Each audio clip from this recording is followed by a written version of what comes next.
They're the ones who haven't died yet. Some ghosts come from the future, and sometimes they look exactly like you.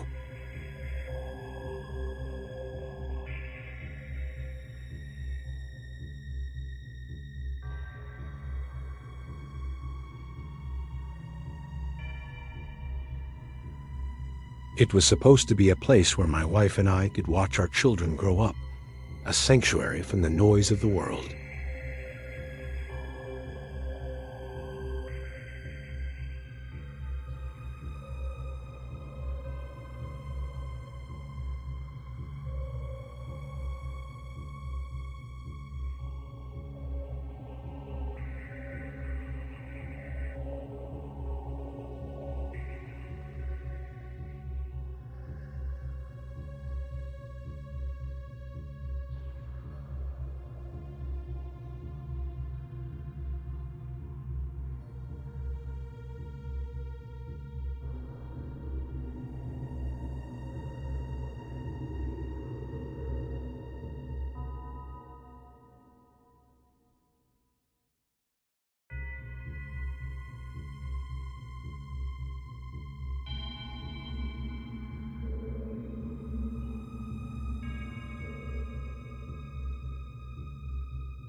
But then the kids noticed it next.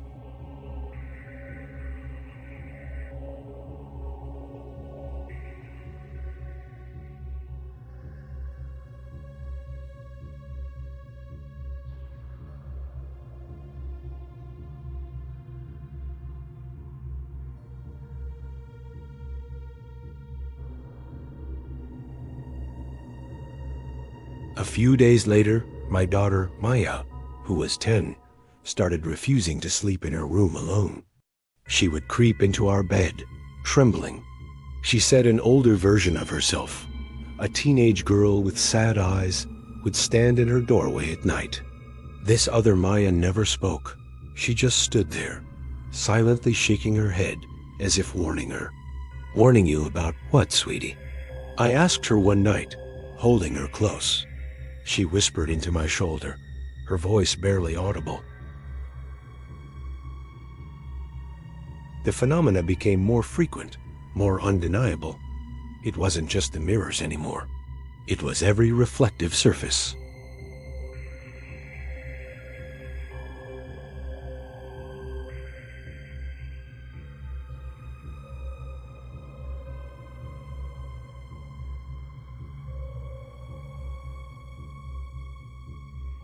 Right before we did it, it was like watching a poorly dubbed movie of our own lives.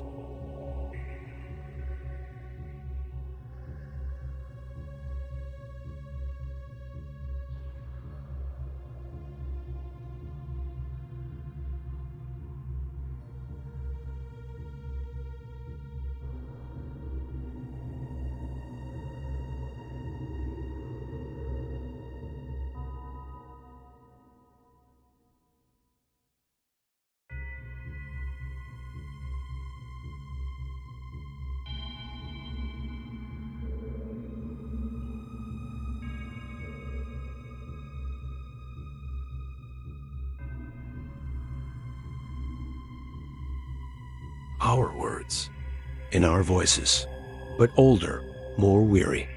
They came at odd moments. "Don't take that road," I'd hear as I grabbed my car keys.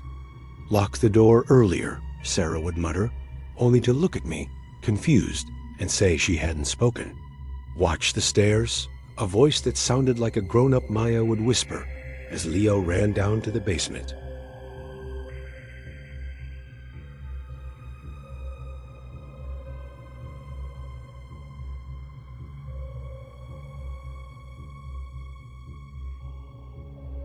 I couldn't live with the not knowing anymore. I had to find answers. I searched the house from top to bottom.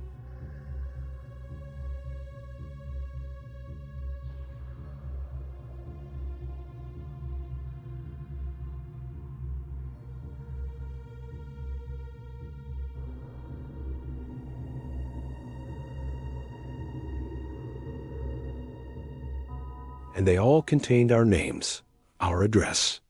The headlines were a catalog of horrors.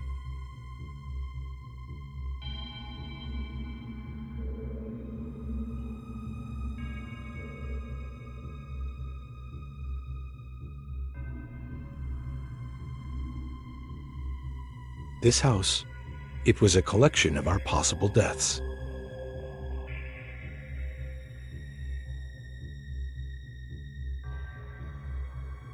There, in our living room, stood future versions of my entire family.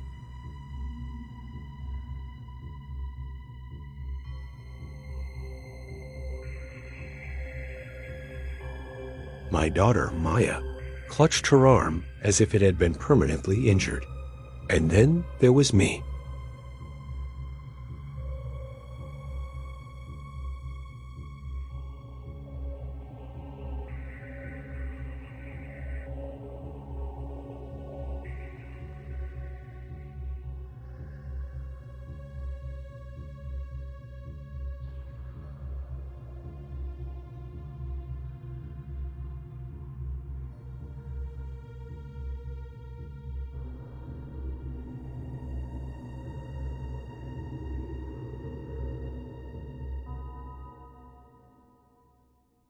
It fed on possibilities, on potential futures.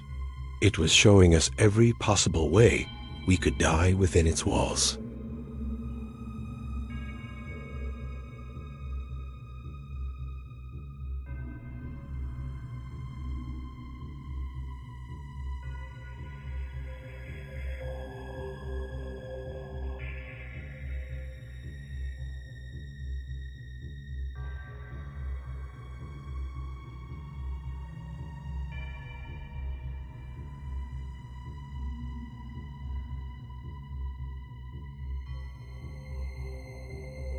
Doors slammed shut and locked themselves. The lights flickered and died, plunging us into a thick, oppressive darkness. The shadows seemed to stretch and writhe, taking on shapes that weren't there a moment before.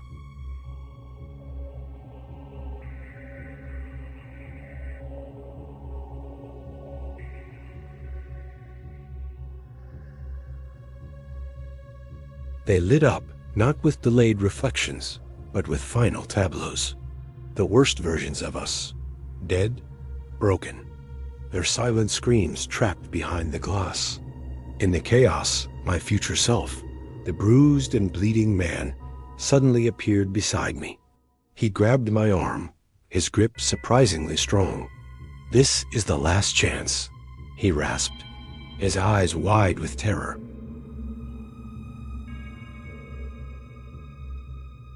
We ran. We didn't even stop for our shoes. We ran barefoot out into the cold night, leaving everything we owned behind. As we burst through the front door and stumbled onto the lawn, the house behind us screamed. It was a pressure in your skull, a wave of pure malevolence and anger that buckled our knees. And then, silence, utter and complete.